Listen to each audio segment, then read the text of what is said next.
మన ప్రియులను రక్షకుడైన యేసుక్రీస్తు వారి అతి శ్రేష్టమైన నామంలో ప్రభు పేరిట మీ అందరికీ వందనాలు తెలియపరుస్తున్నాం. దేవుడు మనల్ని ప్రేమించి 2026వ సంవత్సరం 8వ నెల ఆగస్టు మాసంలో ఈ యొక్క 3వ వారము 3 వారాలు దేవుని యొక్క నీడలో గడిపేసినాం. ఈ యొక్క వారంలో దేవుని మార్గాన్ని వెతుక్కుంటూ ఆయన సన్నిధిలోకి సంతోషంతో వచ్చిన మీ అందరికి కూడా మరి ప్రభు పేరిట వందనాలు తెలియపరుస్తూ, నాకు ఇప్పటి వరకు మీరు ప్రతిగానాలు చేశారా?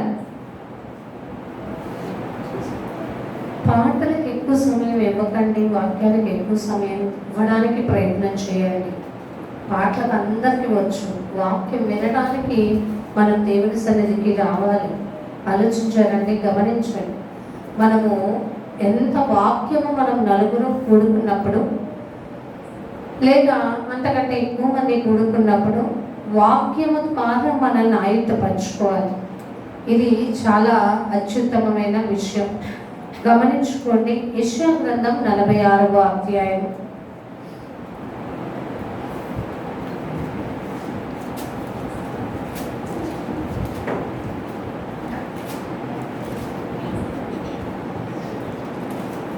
యెషయా గ్రంథం 46వ అధ్యాయంలో మనము ఉత్తర ప్రత్యుత్తర భాగాలుగా చదువుకుని ఉన్నాం. ఇక్కడ 2 ప్రతిమల గురించి చెప్తూ ఏమైపోతున్నాయో అనే మాట 1వ వచనంలో మనకు తెలియపరుస్తున్నారు. ఒకసారి చూస్తారా? బేలు కూలుచున్నది, నెబో కృంగుచున్నది, వాటి ప్రతిమలు జంతువుల మీదను పశువుల మీదను మోయబడుచున్నవి. ప్రార్థన చేసుకుందాం. మా దుర్గమైన దేవా, మీకు వందనాలు చెల్లిస్తున్నాం. ఈ సాధనమైన నన్ను వాడుకోండి, నా నోటికి మీ మాటలు అందించండి, నా పక్క నుండి బలపరచండి. వినడానికి వచ్చిన నీ బిడ్డలకి, శబ్దయంత్రం ద్వారా వింటున్న బిడ్డలకి ఏ మాటలు అవసరమో ఆ మాటలు నైనా మీరు వినిపించండి. నేను నిష్ప్రయోజకురాలిని ప్రభు, నీ కృప ద్వారా నేను అందించి బలపరచమని వేడుకుంటున్నాం. ఈ ప్రాంగణాన్ని మీ ఆధీనంలోకి తీసుకోండి. ఈ సంఘంపై మీ కరుణ కటాక్షమును, మీ ముఖ కాంతిని ప్రకాశింపచేయమని మనసారా నిన్ను కోరుకుంటూ ప్రతిమిలాడుకుంటూ యేసు నామమున ప్రార్థనా మనవులన్నీ కూడా అడిగి వేడుకొని పొందుకుని ఉన్నాం తండ్రి, ఆమేన్. ఇక్కడ చెప్తున్న మాట, ప్రతిమలట జంతువుల మీదను పశువుల మీదను ఏం చేయబడుతున్నాయట? మనకందరికీ తెలుసు. దేవుడు మనకి చెప్పినది కూడా అదే. మాట్లాడలేని, కథలలేని, మీకు ఏది సహాయం చేయలేని వాటి జోలికి మీరు వెళ్ళి మిమ్మల్ని మీరు నిరుత్సాహపరుచుకొని కృంగుదలలోకి వెళ్ళిపోయి, ఇంకా ఎందుకు ఈ పరిస్థితి, నాకు సహాయం చేసేవారే లేదా అనుకునే దాకా వెళ్ళకముందే నేను ఆల్రెడీ మీకు ధర్మశాస్త్ర గ్రంథంలో బోధపరిచి ఉన్నాను అని చెప్తూ, అవి ఎప్పటికైనా కూలిపోతాయి, వాటి వల్ల మీకు ప్రయోజనమే లేదు. కానీ నేను ఎప్పటికీ నిలిచి ఉండేవాడిని, నేను ఎప్పుడూ మీకు తోడుగా ఉంటాను, నేను తప్ప మీకు వేరొక దేవుడు ఉండకూడదు. అది పాత నిబంధన నుంచి క్రొత్త నిబంధన దాకా దేవుడు ఆ మాట మనకి చెప్తూనే ఉన్నారు. ఆకాశమందును భూమి యందును నేనే మీకు దేవుడు. ఇంకా చెప్తున్నాను కదా, ఆకాశమందు నా సింహాసనము, భూమి నా పాదపీఠమని సెలవిచ్చిన సర్వ అధికారము కలిగిన దేవుడు, ప్రధాన యాజకుడైన దేవుడు, సర్వాధికారము కలిగిన దేవుడు. నాకు ఏది విషయంలోనైనా నేను చేయాలి అనుకుంటే ఇది అసాధ్యము లేదు, నాకు సమస్తమును సాధ్యపరచగలిగిన దేవుడిని అని తను తాను మనకి తెలియపరుచుకొని, తన భక్తులుగా మనల్ని తన వైపుకి ఆకర్షించుకొని మనకి నిత్య జీవం చూపించడానికి ఈ లోకంలో తను పడిన శ్రమ ఎంతటిదో మనకి తెలియనిది కానే కాదు. అంత దేవుడు మన పితరులకైనా అలాగే చదువుతున్న మనకైనా ఇస్తున్న భరోసా కలిగిన మాట 4వ వచనంలో 3వ వచనంలో, యాకోబు ఇంటి వాళ్ళారా ఇశ్రాయేలు ఇంటి వారిలో ఆ శేషించిన తరంలోనే ఉన్నాం మేము. ఆలోచించారండి. యాకోబు ఇంటి వాళ్ళారా, ఇశ్రాయేలు ఇంటి వారిలో శేషించిన వాళ్ళారా, గర్భమున పుట్టినది మొదలుకొని నా చేత, ఎంత మాట చూసారండి, భరింపబడిన వాళ్ళారా, తల్లి ఒడిలో కూర్చుండినది మొదలుకొని నేను చంక పెట్టుకుని వాళ్ళారా నా మాట ఆలకించుడి. ఎంత ముందుగా ప్రేమతో దేవుడు మనకి ఈ మాట చెప్తున్నాడు చూడండి.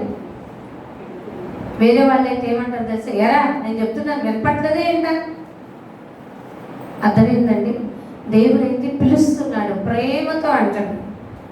అక్కడ చివరి ఎండింగ్ మాటలు చూడండి, శేషించిన వాళ్ళారా, భరింపబడిన వాళ్ళారా, చంక పెట్టుకుని వాళ్ళారా నా మాట. ఈ మూడు ఎవరికి చెందుతాయి అంటారు?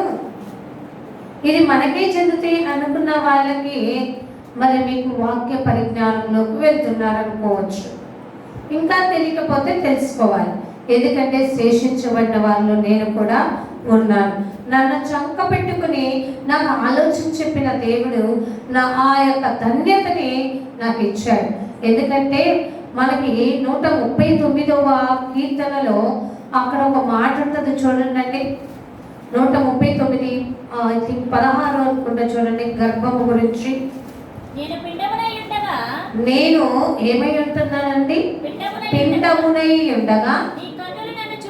అదండి దేవుని కనులు ఏమంటారు, మనల్ని చూచని. ఇంకా చెప్పాలంటే మనము కణముగా ఉండక ముందే దేవుని ఏర్పాటులో ఉండి దేవుని కనులు మనల్ని చూచినవి. అంతే కదా, అక్కడ అంటాడు కదా, నా బ్రతుకు దినములన్నీ నీ గ్రంథములో లిఖితము రాయబడి ఉన్నవి. ఆలోచించారండి.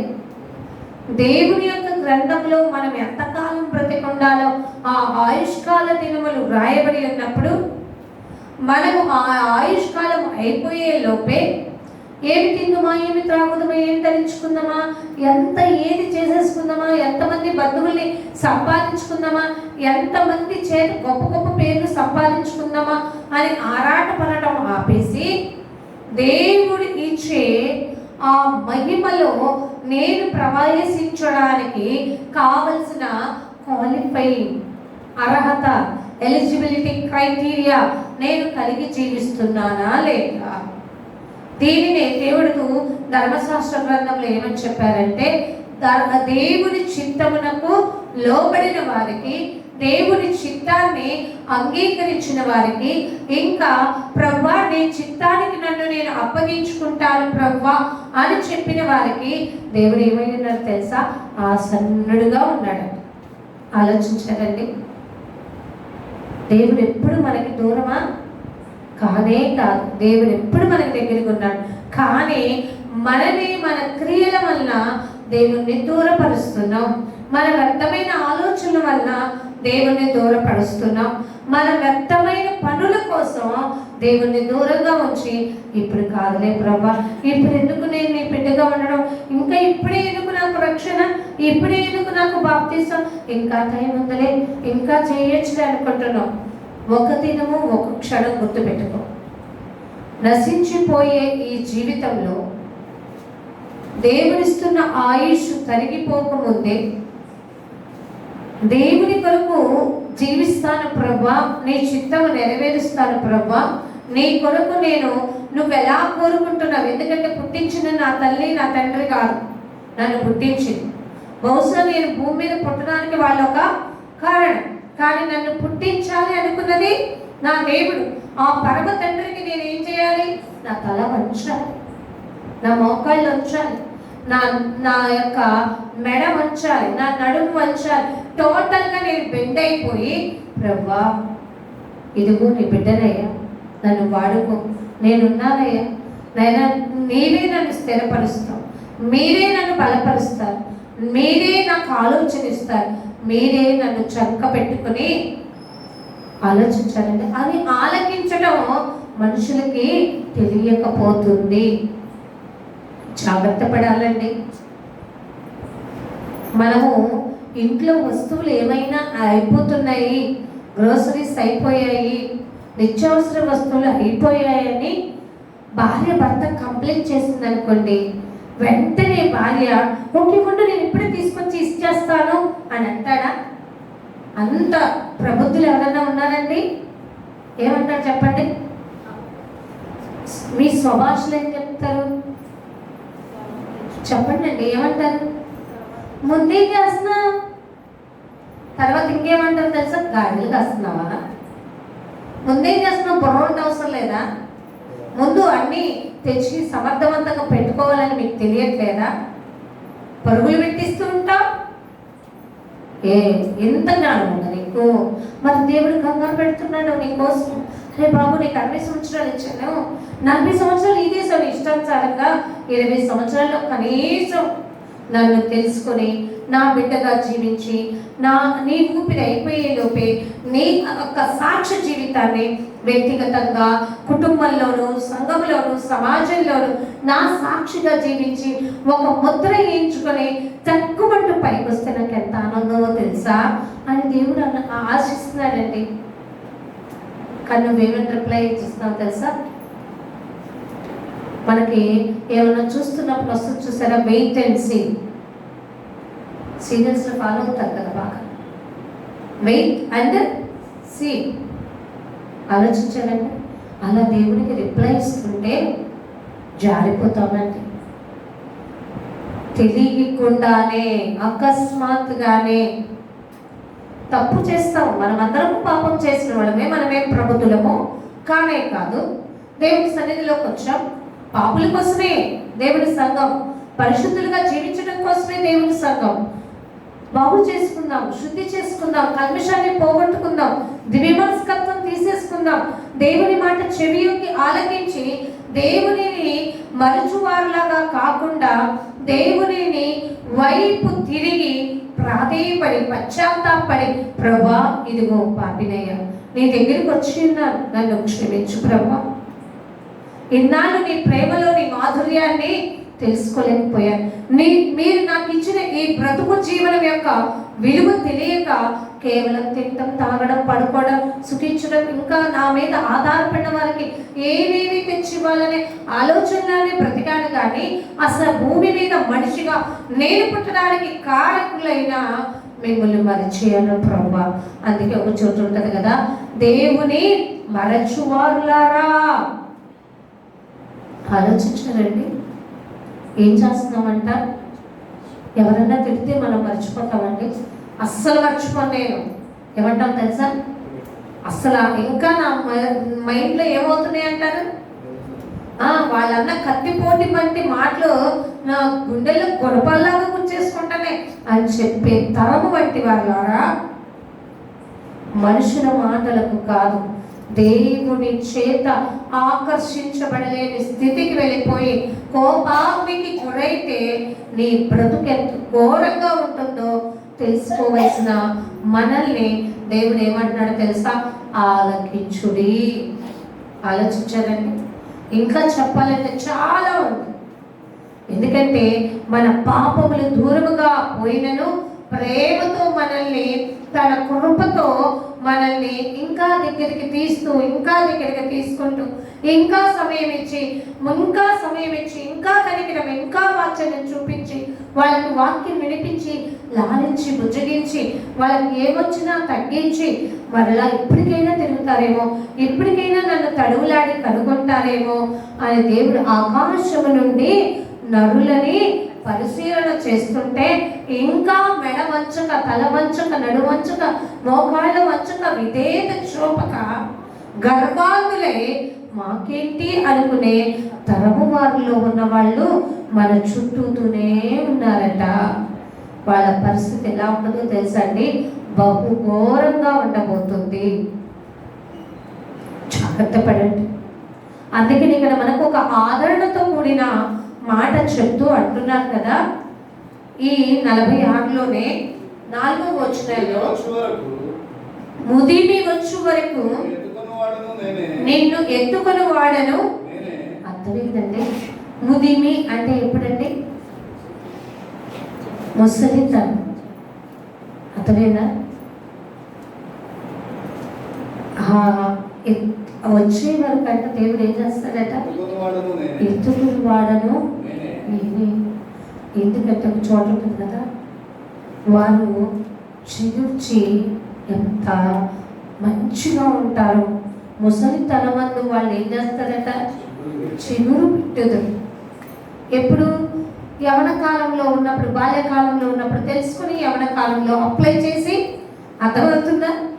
అప్లై చేసి నిన్ను నీవు అన్నిటినీ పరిత్యజించుకొని, లోకం కాదు నాకు కావాల్సిన, నా దేవుడు నాకు కావాలి, నా శరీరాచలు కాదు నాకు కావాల్సింది, ఆత్మానుసారమైన జీవితంలోకి వెళ్ళాలి, నేను కోరుకున్నది కాదు నేను చేయాల్సింది, పరమాత్ముడు ఏం కోరుకుంటున్నారో దాన్ని చేయడానికి నేను వచ్చానని తెలుసుకొని నీవు ఆ విధంగా దేవుడి చిత్తానికి నిన్ను నువ్వు మలుచుకున్నప్పుడు అది నీకు ఎప్పుడు ఉపయోగపడుతుందో తెలుసా? ముసలితనమందు.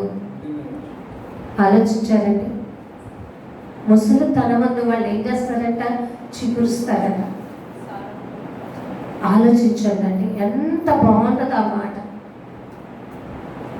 ఎంతైనా సంతోషం దాన్ని గుర్తు చేసుకోవాలి. ఆవిడ అలా వచ్చి ఆ చైర్లో కూర్చొని మాట అంత శ్రద్ధగా వింటుంటే నాకు ఈ చర్చకు వచ్చినప్పుడల్లా ఆ ప్లేస్ ఆమె ఎప్పుడు రిమైండ్ వస్తూ ఉంటుంది. మనం ఆ స్టేజ్లో అలా కూర్చోగలుగుతామా? అలా వినగలుగుతామా? ఆలోచించాలండి. అందుకే అనిపిస్తుంది, ఆ మీరు మామ వచ్చినా కానీ ఇంకెవరైనా ముసలి వాళ్ళు వచ్చినప్పుడు మనము ఆ వయసులో ఇప్పటికే అమ్మో అయ్యో ములుగుతున్నాం, మనము వచ్చి కూర్చొని వినగలుగుతామా? ఉంటే ఆ ముదిమిలో ఎవరు ఎత్తుకుంటారంట అండి? దేవుడే ఎత్తుకుంటాడంట. ఆ మాట భలే వస్తుంది. ఆ ముదిమి వచ్చే వరకు నేను ఎత్తుకుని వాడన నేనే, తల వెంట్రుకలు నెరి వరకు నిన్ను ఎత్తుకుని వాడను. ఎందుకు తెలుసా? ఎందుకు ప్రభా మీరు నన్ను ఎత్తుకుంటారంటే, నేనే చేసి ఉన్నాను, చక్క పెట్టుకుని వాడను నేనే, నేను ఎత్తుకుని రక్షించు వాడను. అబ్బా చూసారండి, ఏ టు జెడ్ ఎవరు చేస్తారంటండి? ఆలోచించారా? నిన్ను పుట్టించింది నేనే, యవన ప్రాయం ఇచ్చింది నేనే, ముదిమి కాలం ఇచ్చింది నేనే, నిన్ను రక్షించు వాడిన నేనే, ఎత్తుకొని వాడిన నేనే, చక్క పెట్టుకొని లాలిస్తూ ఆదరిస్తూ ధైర్యం చెప్పువాడిను. అర్థమైందండి మన పరమ తండ్రి ప్రేమ. ఆలోచించారా? మనల కన్నా వాళ్ళు ఇష్టమైతే లాలిస్తారు, కష్టమైతే నీ బతుకు నువ్వు చూసుకో, నీది నువ్వు చేసుకో, నువ్వు నాకు చెప్పొచ్చావులే, నువ్వు చేసొచ్చావులే అంటారు. ఆలోచించారండి. కానీ పరమ తండ్రి అలా కాదు. మన మాట వింటారు, ఆయన మాట వినేలాగా మనల్ని తన మార్గంలోకి నడిపించుకుంటారు. అది దేవుని గొప్పతనం. అందుకే నేను ఎప్పుడు ఏ తండ్రి నమ్ముతాను తెలుసా? ఆయననే, నిన్ను మాత్రమే నేను నమ్మాను. ఎందుకో తెలుసా? నా ధైర్యం నా తల్లిదండ్రులు అసలు కానే కాదు. నా ధైర్యం ఎవరు? నీవే యేసయ్య. ఎందుకంటే దేవుని వాక్యం ఉంటుంది, నీ బ్రతుకు దినములంతా చివరి వరకు ధైర్యమును ఉత్సాహమును తుదమట్టుకు కొనసాగించిన ఎడల మనమే ఆయన ఇల్లు. హెబ్రీయులకు రాసిన పత్రిక 3వ అధ్యాయం ఆ మాట ఉంటుంది. ఒకసారి చూడండి, మీరు కూడా తెలుసుకోవాలిగా, మీకు కూడా ఆ ధైర్యము, ఆ భరోసా, ఆ ఉత్సాహం కావాలిగా.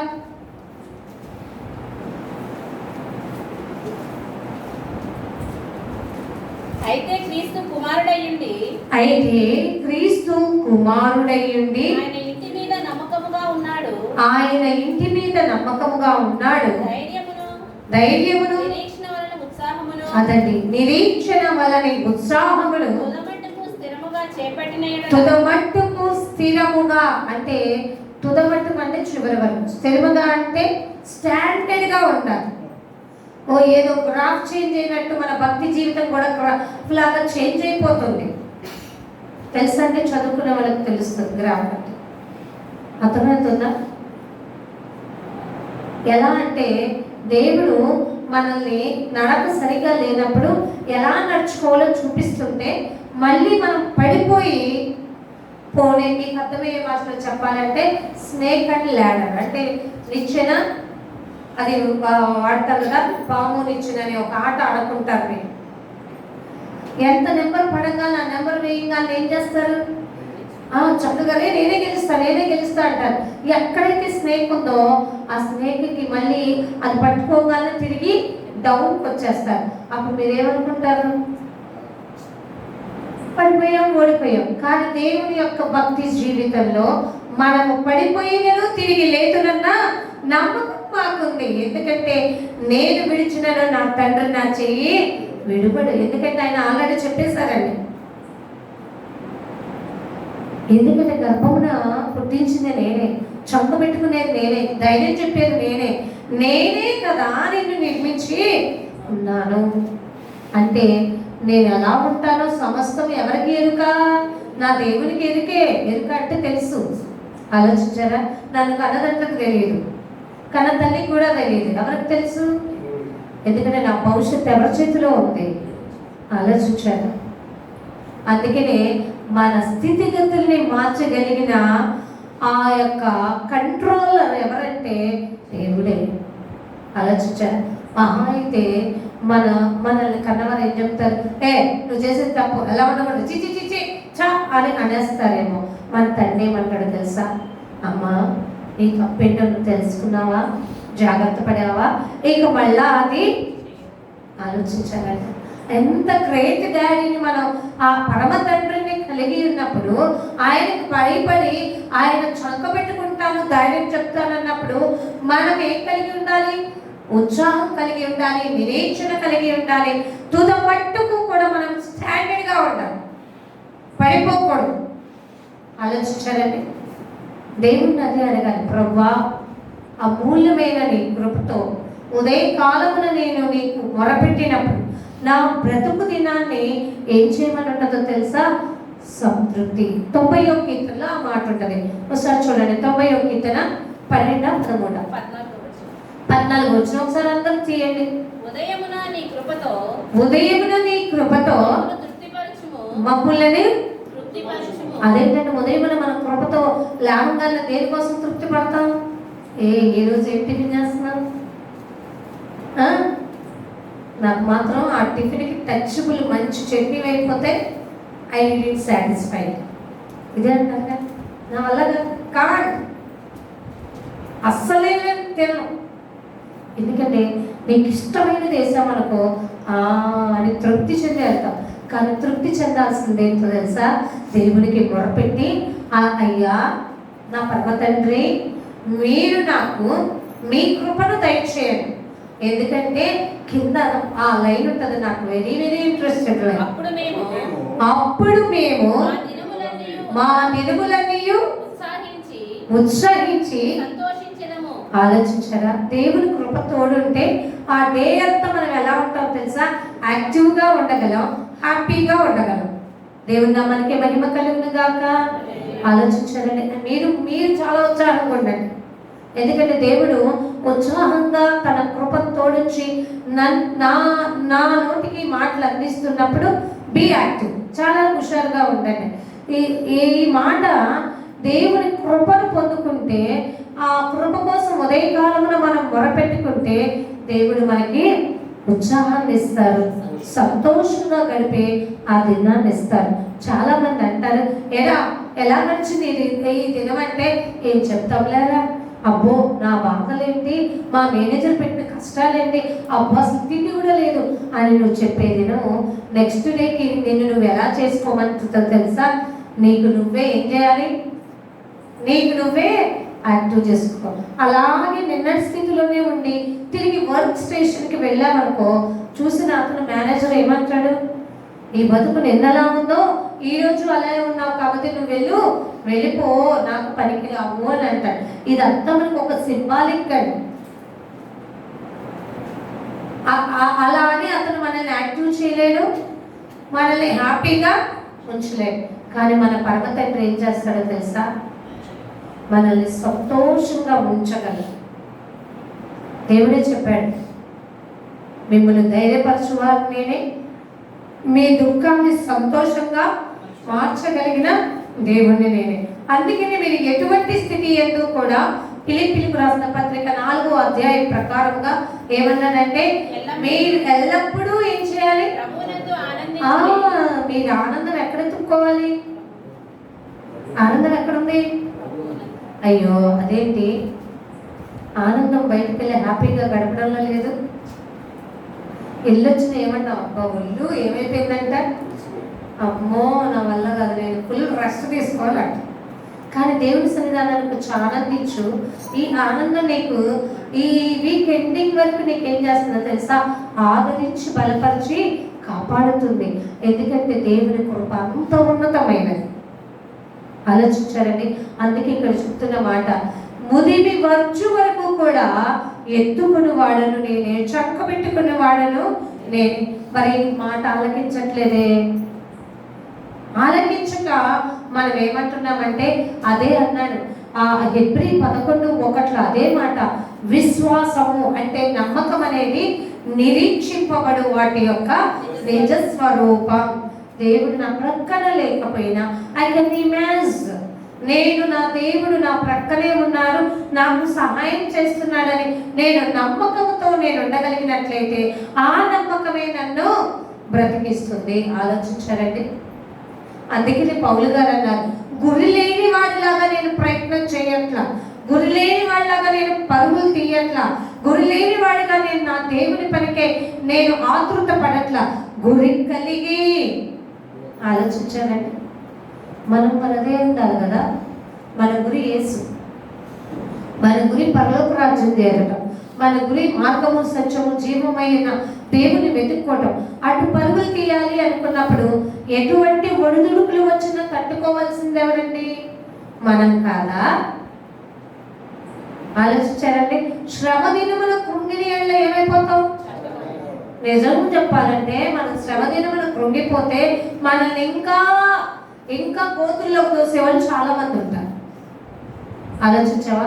అదే రహస్యమందున్న దేవుని దగ్గరికి వెళ్ళి ఒంటరిగా కన్నీళ్లు కారుస్తూ దేవునికి మొరపెట్టు, దేవుడు నేనున్నా, నీకు తోడు, నువ్వు అధైర్య పడకు. ఆలోచించరా? దేవుడు గొప్ప దేవుడు. చాలా మంది పాడతారు కదా, నీవు నా తోడుగా. పాడతారు ఎవరైనా ఒక వచ్చిన?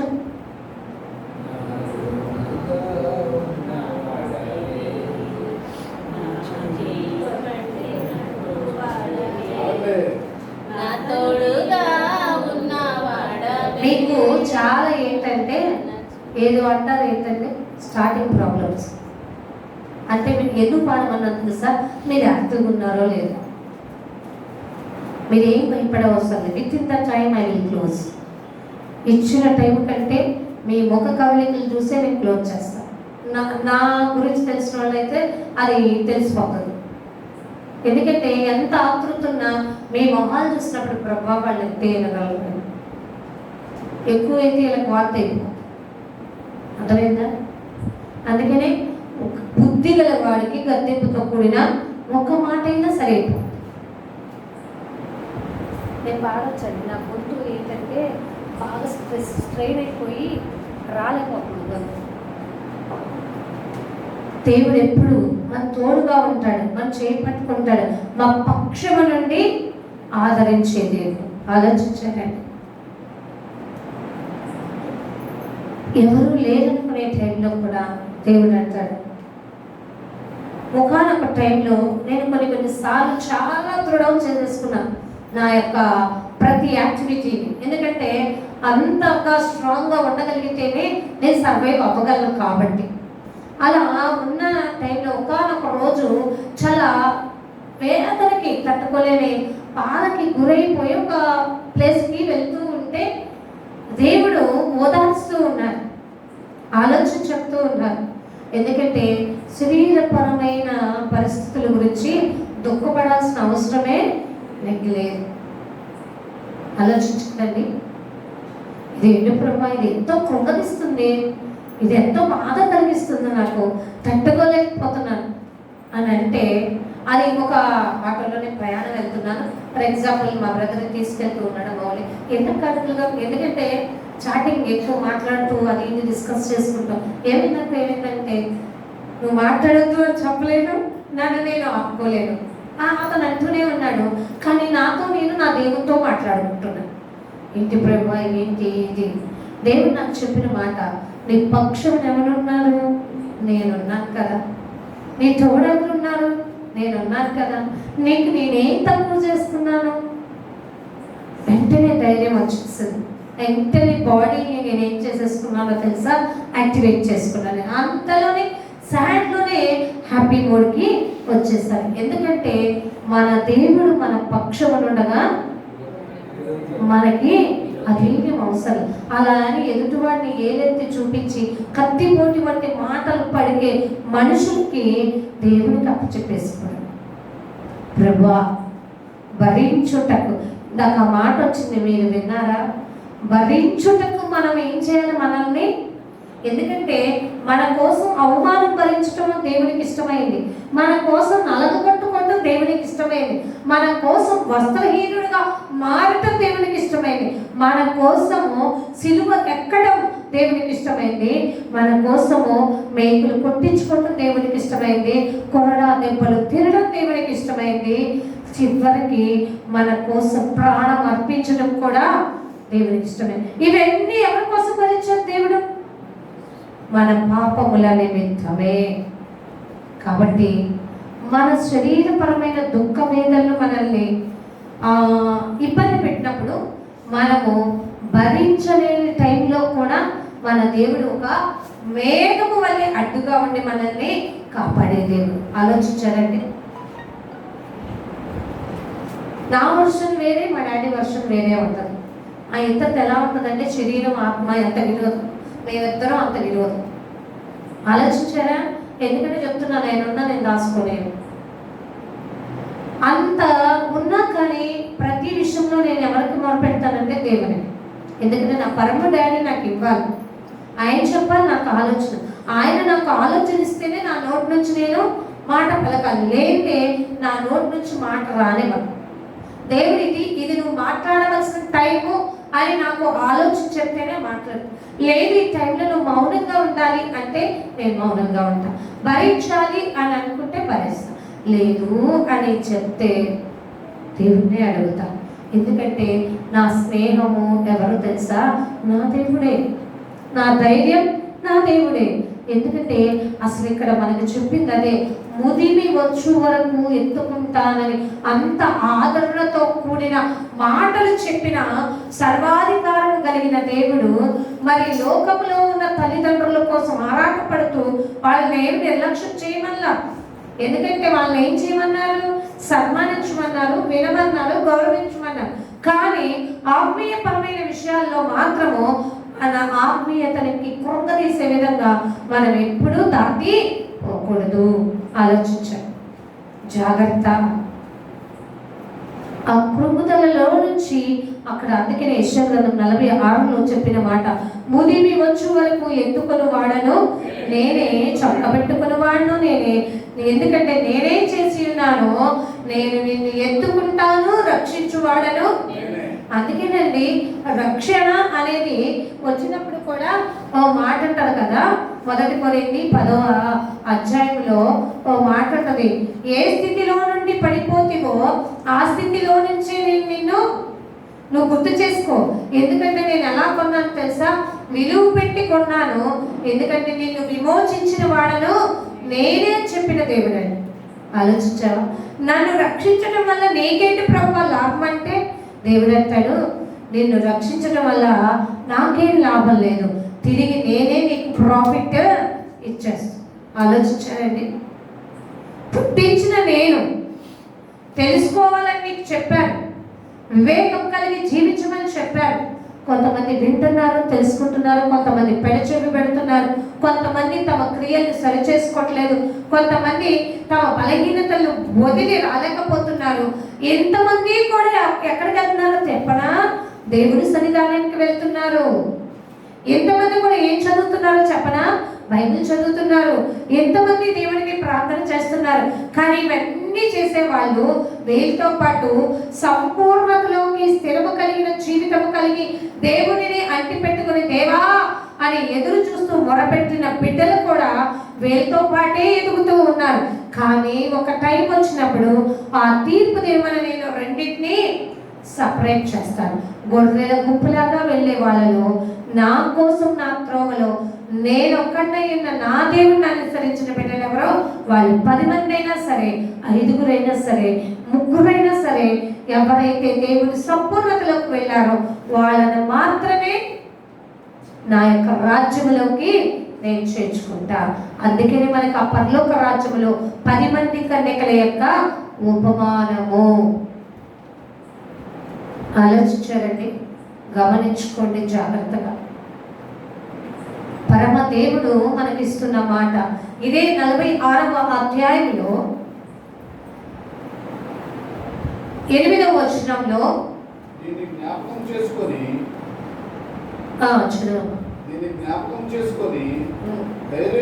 ఒక్కసారి ఇది చెప్పకుండా వెళ్ళలేను.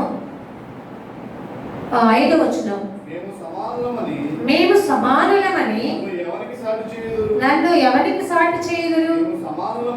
మేము సమానులమని ఎవరిని నాకు పోటీగా చేయుదురు?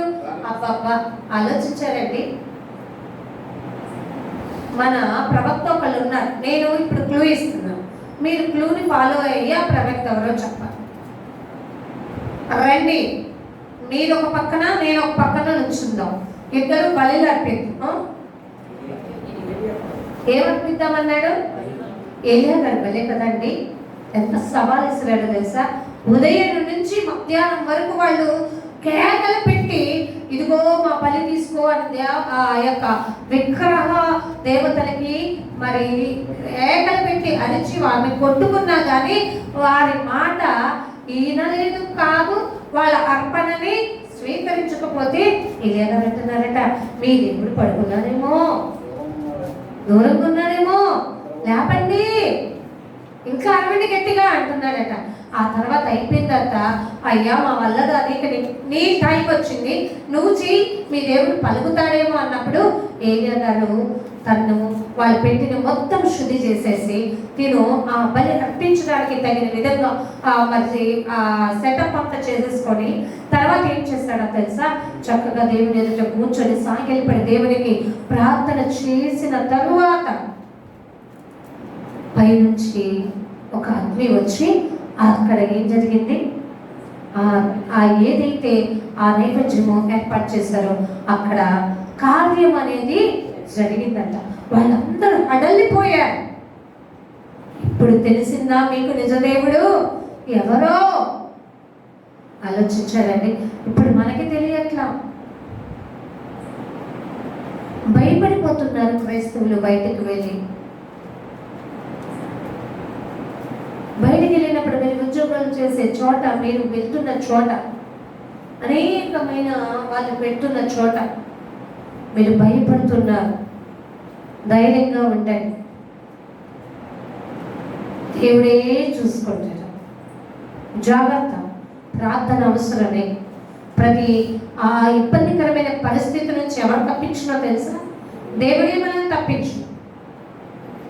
జాగ్రత్త కలిగి ఉండండి. అయితే ఇక్కడ అంటున్నారు కదా అండి, కొంతమంది అంటారు, నేను అందరినీ దేవుళ్ళని పూజిస్తానండి, అన్ని విగ్రహాలతో పాటు పక్కన ఎవరు బొమ్మ ఉంటుందండి? చాలా మంది గుడ్డిగా చెప్తారు. అసలు ఏసే రూపం ఇది అని ఎవరన్నా చెప్పారా? అదేదో కరుణామయుడు దయామయుడు చూసేసుకొని అది పెడితే అది తెచ్చుకొని అక్కడ పెట్టుకొని కొంచెం వేరియేషన్ ఇలాగే ఉంటుంది, దగ్గరలో ఉంటుంది రూపం అని పెట్టేసుకుని దాన్ని చూసి ఇదిగో అని మొరపెట్టేస్తూ అదే నమ్మేస్తూ గుడ్డిగా ఉండి అయ్యా అందరితో సమానం. దేవుడు ఏమన్నాడో తెలుసా? నేను అందరికీ పైనున్నవాడని. ఆలోచించాను, నన్ను ఎవరితో మీరు సమానము చేయగలరు? ఎంత పెద్ద విగ్రహాలు చేసి కూర్చోబెట్టినా నా యొక్క సింహాసనం ఎక్కడుంది? ఆకాశం. నా కాలు ఎక్కడుంది? నా పాదపీఠం భూమి మీద. ఇప్పుడు చెప్పండి, ఆలోచించారా? నాకు విగ్రహములతో ఏమీ పోలిక? ఆలోచించండి, జాగ్రత్త కలిగి ఉండండి. అందుకే అంటున్నాడు, దానికి సాగిలిపడి నమస్కారం చేయుటకే సంచి నుండి బంగారము మెండుగా పోయేవారును వెండి తూచువారును దాని దేవతగా నిరూపించవల్లని కంసాల్ని కూలికి. ఇది బాగా చూస్తారు కదండి, పాప మనసు ఇంట్లో వాళ్ళు కూడా ఏం చేస్తున్నారో తెలుసా, ఇవి ఈ పండక్కి నా బరువు ఎంత ఉందో నేను పక్కన కూర్చొని అంత బరువు నేను ఎవరికి పెట్టేస్తా? ఆలోచించండి, బాగా మీరు గమనించండి. దేవుడు అన్యులైన వారు లోకంలో జరుగుతున్న దానిని ఎంతకాలం పూర్వం మీద రాయించారండి. వెండి బంగారాల్ని మరి తూచువారు కంసాలని పిలిచి వాటిని పిలిపిస్తారు, వారు భుజము మీద దాన్ని ఎక్కించుకుంటారు, దాన్ని మోసుకొని పోయి తగిన చోట అంటే ఎక్కడ తెలుసా, జనాలందరూ నలుగురు కూడే చోట ఎక్కడైతే బాగా రద్దీగా ఉంటుందో అక్కడ పెడితేనే మనకి ఏమొస్తుంది? ఆలోచించారా? అలా పెడదాము, ఆ చోటు విడవకుండా అది అక్కడనే నిలుచును. ఒకడు దానికి మొరపెట్టినను, అది ఎంత కష్టపడినాను దాని దగ్గరికి వెళ్ళి మొరపెడితే ఏం చేయదు? ఆలోచించారండి. నాకు ఆకలి అవుతుంది పెట్టు అంటే పెట్టేస్తుందా? మన అబ్రహాం గారే దానికి ఉదాహరణ, అవునా కాదు? రోజు నైవేద్యం తండ్రి పెడుతుంటే చూసి ఒకరోజు సిన్నది ఉన్నట్లేదే అనుకున్నాడట. అదే టైంలో ఎవరు మాట్లాడారో ఆలోచించారా? గొప్ప దేవుడండి, తనకి కావలసిన భక్తుల్ని భూమి మీద దేవుడే ఏర్పాటు చేసుకుంటాడు. జాగ్రత్త కలిగి ఉండండి. మీ మనసులు దేవుని వైపు తిప్పడానికి మీరు సంకోచించే మార్గంలోకి వెళ్ళకండి, ఇంకా ఆలోచనలోనే ఉండకండి. అందుకే అంటాడు కదా, సామెతల గ్రంథము 19వ అధ్యాయంలో 21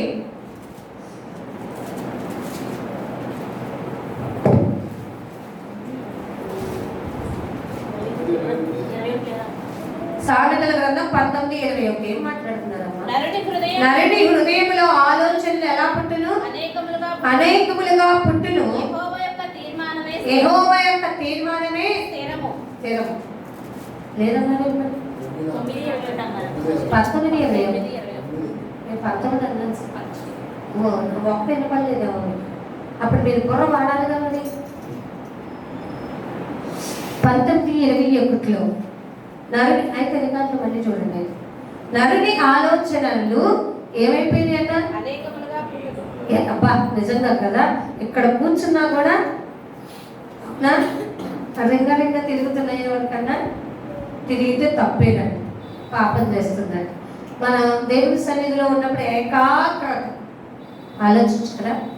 నరుని ఆలోచనలు మరి వాళ్ళ హృదయంలో ఆలోచన అనేకములుగా పుట్టును, కానీ యెహోవా యొక్క ఏది స్థిరం? అరే నేను ఏం ఐడియా చేశాను కానీ ఆ ఐడియా సక్సెస్ అయితే మామూలుగా ఉండేది కాదు అని అంటాం మనం. నీ ఐడియా ఏమీ అవ్వదు. ఎందుకంటే మనుషులు ఒకటి తలంచిన దేవుడు ఇంకొకటి ఆలోచించారా?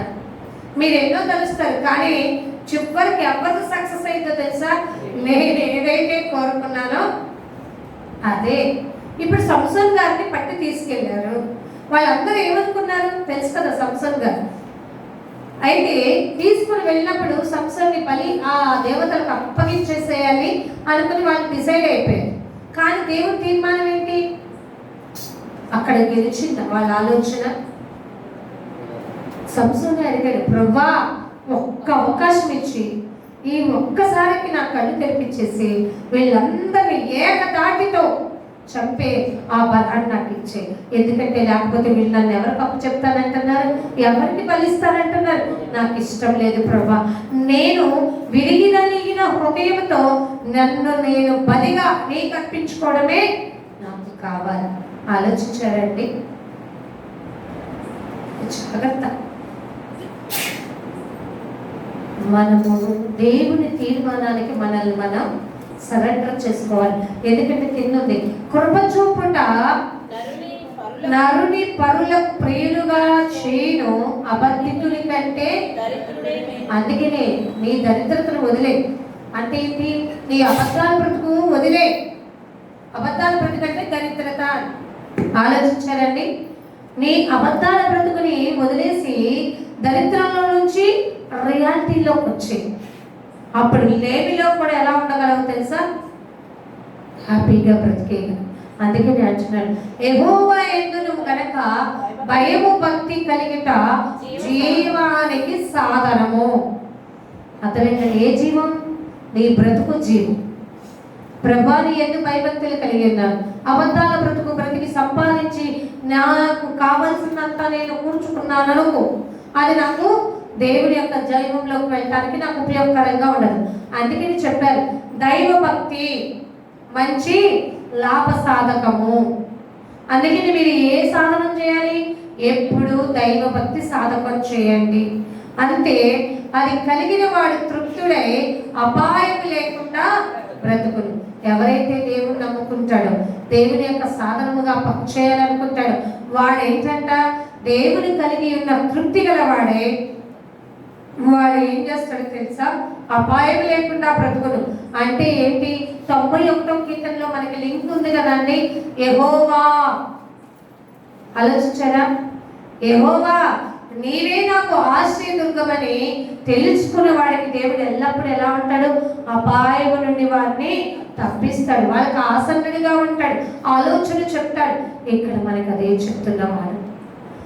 మీరు ఉత్తరం ఇవ్వని వాటికి మీరు పూజిస్తున్నారు, మీకు జవాబే చెప్పని వాటికి మీరు చేసి టైం వృధా చేసుకుంటున్నారు. అయితే ఇక్కడ చెప్తున్న మాట యెషయా 46లో, దీని జ్ఞాపకము చేసుకొనుడి, ఒకరు మొరపెట్టిన ఉత్తరం ఇవ్వని వారి శ్రమ పోగొట్టి నేను ఎవరిని రక్షింపదు. అయితే ఎందుకంటే ఆ విగ్రహం ఎవరిని రక్షింపదు. ఇంకా దీని జ్ఞాపకం చేసుకొని మీరు ధైర్యముగా ఉండి. ఇప్పుడు వచ్చారని ఏంటంట? అతిక్రమము అంటే ఇప్పుడు దాకా వీళ్ళు ఏం లేక జీవించారు? క్రమము లేని జీవితంలో ఉన్నారు. అందుకే దేవుడు అన్నాడు, అక్రమం చేయవాళ్ళగా నా యొద్ద నుండి. ఎప్పుడు ఇది అన్ని మాట చెప్పండి, భూమి మీద ఉన్నప్పుడా? ఎప్పుడో తెలుసా? పరలోక ఉపమానంలో చెప్తూ ఉన్నాను. ఆలోచించుకోండి. రేపొద్దున మనకు బ్రతుకు కూడా అక్రమం చేస్తూ, అబద్ధాలు చేస్తూ, దేవుని యొక్క ఇష్ట ప్రకారం కాకుండా మన ఇష్ట ప్రకారంగా మనం జీవిస్తూ సాధనం చేస్తూ పోయామనుకోండి, మనల్ని అంటాడు, అక్రమము చేయవాళ్ళారా మీరు వెళ్ళిపోండి. అందుకే ఇక్కడ అంటున్నాడు, అతిక్రమం చేయవాళ్ళారా దీన్ని ఆలోచించుడే, చాలా పూర్వమున జరిగిన వాటిని. అంటే పూర్వము నేను మీ పితరులకు చేసిన వాటిని మీరు ఏం చేయాలి? పూర్వమున నేను మీ తల్లిదండ్రులకు చేసిన వాటిని మీరు ఏం చేసుకోవాలి? చెప్పండి, ఏం చేయాలి? పూర్వమున నేను నీకు చేసిన వాటిని నువ్వేం చేయాలి? మీ పిల్లలకు చేసిన వాటిని, మరి నీ ఉద్యోగంలో ఉన్న వాటిని చేసిన వాటిని, అనారోగ్యంగా ఉన్నప్పుడు నీకు చేసిన మేలు గురించి, ఆర్థిక పరిస్థితుల్లో నేను నీకున్న ఆ విషయాల్లో నేను చేసిన మేలును బట్టి, మనం ఏదైనా అవసరత గురించి ప్రార్థించినప్పుడు మనం ఏం చేయాలి తెలుసా? పూర్వము ప్రభువా నన్ను అనేక విషయాలలో నేను మీకు మొరపెట్టినప్పుడు నాకు తోడుండి ఆలోచన చెప్పారు, సహాయం చేశారు, మరి సహాయం చేసే దూతలు నాకు పంపించారు. ప్రభా అదే ఆదరణ, అదే ధైర్యంతో నేను ఇప్పుడు కూడా ఈ విషయంలో మొరపెట్టినప్పుడు తప్పకుండా మీరు నన్ను ఆదరిస్తారని, నాకు ఆలోచన చెప్తారని, మార్గాన్ని సరళం చేయగలరని, ఎందుకంటే నేను కలిగిన దేవుడు సమర్థుడు ప్రభా అని మీరు ప్రార్థించి చూడండి. తప్పకుండా దేవుడి సహాయం చేయకుండా ఉండదండి. అందుకే 71వ కీర్తన 18వ వచనం దేవా, ఇంకొంచెం ముందుకు చదివిన ఇంతవరకు దేవా 17 నుంచి దేవా, బాల్యము నుండి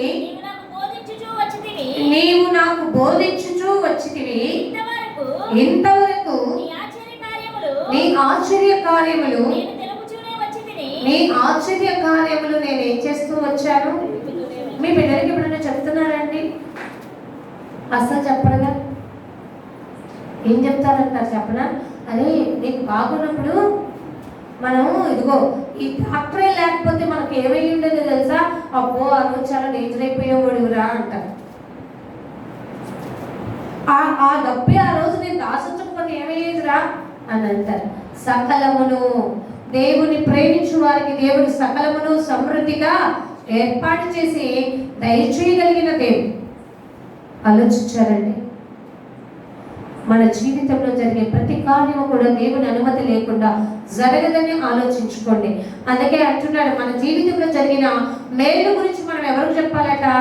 బాల్యం నుండి ఇలాగే చేస్తూ వచ్చారని తెలుపుచునే వచ్చితిని. దేవా, వచ్చు తరముకు నీ బాహుబలమును గూర్చియు పుట్టబో వారికి అందరికీ నీ శౌర్యమును గూర్చియు నేను తెలియజెప్పునట్లు తల నెరిసి వృద్ధుడై ఉండు వరకు నన్ను విడువకుము. అంటే నా ఆయుష్ కంప్లీట్ చేయదు. ఎందుకంటే భూమి మీద నీ కీర్తిని, నీ ఘనతని, నీ మహిమల గురించి ఎవరు చెప్పాలి ప్రభా? నేనే కదా అండి. అందుకే యేసు ప్రభు శిష్యులందరినీ పిలిచి ఏం చెప్పారు? మీరు వెళ్ళి సర్వలోకమునకు ఏం చేయమన్నారు? ప్రొక్లైమ్ చేయండి, నా గురించి వెల్లడిపరచండి.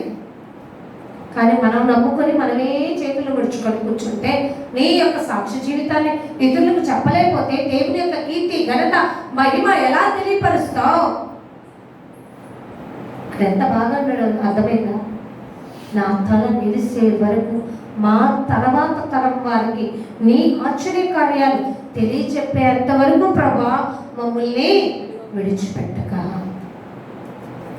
ఆలోచించాలండి. అందుకు నువ్వు ఉపయోగపడుతున్నావా? లేచాను, ఉదయాన్నే లేచాను, నా దేవునికి ప్రార్థన చేసేసుకున్నాను, నా పనులు కంప్లీట్ చేసుకున్నాను, నేను వెళ్ళాల్సిన పనికి వెళ్ళిపోయాను, చేయాల్సిన పని చేశాను, ఇంటికి వచ్చాను, తిన్నాను, రిలాక్స్ అయ్యాను, పడుకున్నాను, అమ్మయ్యా అనుకున్నాను. అయిపోయిందా? 24 hours గడిచిపోయాయా? అనుకోము. మళ్ళీ అబ్బా ఇంకొంచెం టైం ఉంటే బాగుంది ఇది అనుకునే బ్రతుకు మనం. ఆలోచించారండి. ప్రాణం పోయేటప్పుడు అనుకుంటామా మనము, దేవుడా నా ప్రాణం తీసేసుకుంటున్నా, ఒక్క సెకండ్ ఆగయ్యా అని అంటామా? మన చేతుల్లో లేదు కదండి. సమయం ఉండగానే దేవుడు ఏం చెప్పాడు తెలుసా? చక్కగా ఉపయోగించుకోండి. సమయం పోయాక మీరు ప్రతిమానాన్ని మీ దగ్గరికి రాదు. ఆలోచించారా? దేవునికి కావలసిన వారు దేవుని యొక్క కృప జ్ఞానంలో ఎదిగిపోదాం. కాబట్టి ఇక్కడ 46వ కీర్తన యెషయా గ్రంథంలోకి వచ్చేద్దాం. చాలా పూర్వమున దేవుడును నేనే, మరి ఏ దేవుడును లేడు, నేను దేవుడను, నన్ను పోలినవాడు. అర్థమైందండి? నా యేసుని పోలిన వారు ఎవ్వరునూ లేరు. ఇంకా అంటున్నాడు, నా ఆలోచన నిలుచుననియు నా చిత్తమంతయు నెరవేర్చుకొనిదననియు. నెరవేర్చు అంటే నీ పట్ల నా చిత్తం ఏదుందో అది నేనే, నువ్వేంటి నాకు చెప్పి. అర్థమైందా? ప్రభు అసలు నేను అలా అనుకున్నాను, అనుకోకుండా ఇలా ఎలా జరిగిందో అంట. నీకు తెలియదు, నువ్వు వివేకి గమనించుకో. ఇది దేవుని చిత్తం. అలాగున్న ఎడలా నేనేం చేయగలను? ఎందుకంటే దేవుడు తనకిష్టమైనది ఏదో తను చేస్తాడు కదా. అందుకని అంటున్నాడు, ఆది నుండి నేనే కలగబో వాటిని తెలియజేస్తున్నాను, పూర్వకాలం నుండి నేనే ఇంకా జరుగని వాటిని. ముందు అయిపోయిన వాటిని తెలియపరచా, జరుగుతున్న వాటిని తెలియపరుస్తున్నాను, జరగబోయే వాటిని కూడా నీకు నేనే తెలియపరుస్తాను. ఆలోచించావా? అందుకే యోబు గారు నెంబర్ 1గా ఒక మాట చెప్తారండి. 23వ అధ్యాయంలో 23వ అధ్యాయం 13వ వచనం ఫాస్ట్. యోబు గ్రంథం 23:13. అయితే ఆయన ఏ మనసు గలవాడు? మనకి ఏ పేరు వచ్చిందో చెప్పనా? చెప్తారు ఎవరైనా? తెలీదా? చూపించుకున్నా ఉండలేమని అన్నమాట. యాకోబు రాసిన పత్రిక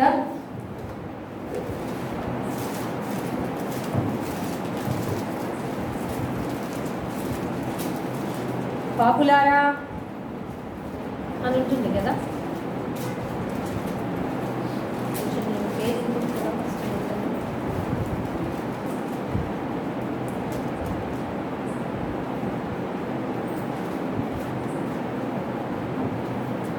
నాలుగవ అధ్యాయం ఉన్నా కూడా తీసి చదవలేనంత అబ్బా ఎక్స్పీరియన్స్డ్ పర్సన్స్ మీరంతా. 4వ అధ్యాయంలో చూడండి 8వ వచనం, దేవుని యొద్దకు రండి అప్పుడు ఆయన మీ యొద్దకు వచ్చును. ఇప్పుడు మీకు చదివే అవకాశం లేదు, ఎందుకంటే నేను అవకాశం ఇచ్చినప్పుడు మీకు తీలా చదవండి. ఇక్కడ ఏమంటున్నాడు చూడండి, పాపులారా మీ చేతులు శుభ్రం చేసుకోండి, విమర్శకులారా మీ హృదయమును పరిశుద్ధ. అంటే మనది ఈ కేటగిరీయా? పాపులం, విమర్శకులం, ఇంకా దేవుని అంతకు రాకుండా దూరంగా ఉండేవాళ్ళు. అందుకనే ఆలోచించారండి మంది మనస్తత్వం. ఇక్కడ యోబు గారు గ్రహించి చెప్తున్న మాట ఏంటో తెలుసా? ఆయన మనకులాగా ద్విమనస్తత్వం లేదు, మనకులాగా ద్వంద్వార్థాలు మాట్లాడే మనసు లేదు, మనకులాగా తిట్టి కొట్టి ఊరికినే అన్నాలే అనే మాట అనే దేవుడు కాదు. ఆయన నరమ అంటాడు కదా, నేను మాట తప్పడానికి నేను మనిషి వంటి వాడిని కాదు, నేను వాగ్దానము చేసిన దాన్ని నెరవేర్చుటకు సమర్థుడను అనే మాట ఉంటుంది. అయితే ఇక్కడ అంటున్నాడు కదా, ఏక మనసు గలవాడు ఆయనను మార్చ. అర్థమైందండి? దేవుని ఆలోచనలు మారుస్తావా? ఇంకా అంటున్నాడు కదా, ఆయన తనకిష్టమేదో. బాగా మీరు గమనించాలి, తనకిష్టమైనది ఏదో. మరి నాకు ఇష్టమైనది చేయలేదని ఏడుస్తాం ఎందుకు మనం? ప్రార్థనలో ఏం పొరపడుతుంది చెప్పండి? ఎన్నాళ్ళ నుంచి ప్రార్థన చేస్తున్నాను ప్రభువా, సంవత్సరాల నుంచి నాకు ఇష్టమైనది ఇది ఇది అని చేస్తుంటే ఏంటి ప్రభు చెయ్యట్లేదు? అడగొద్దండి, ప్రభా నీకు ఇష్టమైనదేదో నీ చిత్తానికి నన్ను మార్చు, కానీ నాకేదో ఇది అవసరత అని ప్రార్థించాను. కానీ దేవుడు అన్నారు చూసావా, యేసు ప్రభు వారు, తండ్రి నీ చిత్తమేదో అది జరిగించు. నాకు ఒక మాట బాగా నచ్చుతుంది, తాను దేవుడై ఉండి కూడా క్రీస్తు కుమారుడై ఉండి భయభక్తులు కలిగి ఉన్నాడంట. అందువల్ల ఆయన అబ్బా ఎంత మంచి మాట తెలుసా, మనకేంటో ఆయన భక్తులమై ఉండి కూడా భయం లేని భక్తి, భక్తిలో సంపూర్ణత లేని భక్తి, భక్తిలో పాపాత్మపు భక్తి, భక్తిలో మరి ఇంకేమంటాం విమనస్కత్వంతో కూడిన భక్తి. ఎందుకంటే వదిలేద్దామా? మనం ఏక మనస్తత్వం కలిగిన దేవుని బిడ్డలం కదా, మనం కూడా ఎలాంటి మనసు కలిగి ఉండాలి? అర్థమైందా? దేవుడు మనకు అదే చెప్పాడు, మీరు ప్రియులైన పిల్లల వలె నన్ను పోలి నడుచుకోండి. ఎందుకో తెలుసా? మీ వల్ల నాకు మరణపు వాసన కాదు, జీవార్థమైన జీవపు వాసన రావాలి. ఎందుకంటే మీ బిడ్డలారా మీరు రక్షింపబడిన వాళ్ళు కదా.